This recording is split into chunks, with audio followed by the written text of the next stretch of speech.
said he was not aware of changes in policy, but would check on the status of the security system. The concern deepened the next day on August 22nd during... From what I've seen, absolutely not. So I see the transcript. I mean, to deny Joe Biden's presence in Ukrainian politics, you can't. I mean, he's vice president. His son was heavily involved in business interests at the time. It's almost inevitable that it's discussed. But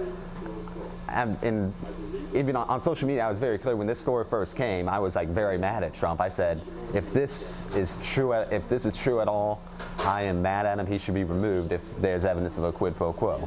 But I've seen what experts talk about the transcript, and from both sides. I have both liberal sources and conservative sources, and basically I've concluded from that this is being blown way out of the water if they're trying to establish a quid pro quo. So I would not agree with it.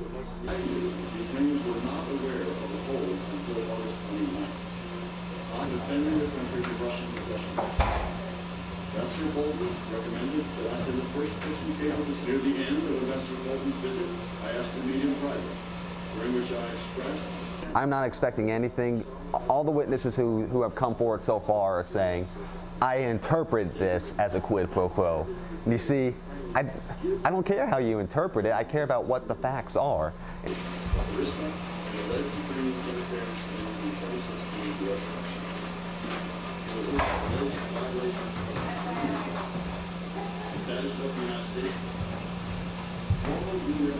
Such a cable on August 29th, describing the folly I saw in withholding military aid to Ukraine by the time. I don't think it's a waste of time and effort. I think that as a public we deserve the right to know, and we deserve the inquiry, and I think that that's necessary in a part of being in a republic, being a part of a representative body. It's their job to look into matters like this. Whether or not an impeachment comes from this is not necessarily important. I think, though, the inquiry matters to the public, and it matters for us to get knowledge and to be able to question these issues so that we know what's going on as the public. We have the right to know.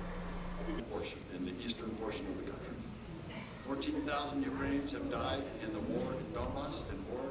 Ukraine is a strategic partner of the United States. Important for we are Ukraine's reliable strategic partner. It is clearly in our national interest. It's a particularly interesting moment because it's happening in the middle of a presidential campaign. This is one of the things I'm really looking at, is how it's going to affect the presidential campaign and how the candidates for the Democratic nomination are going to respond.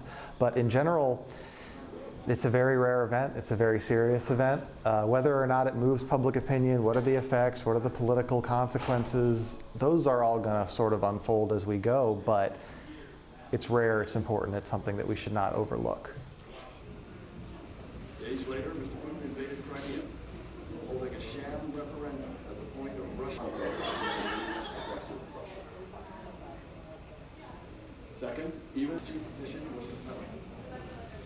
Since I left Ukraine in 2009, the country had continued to turn importance on Ukraine and the United States.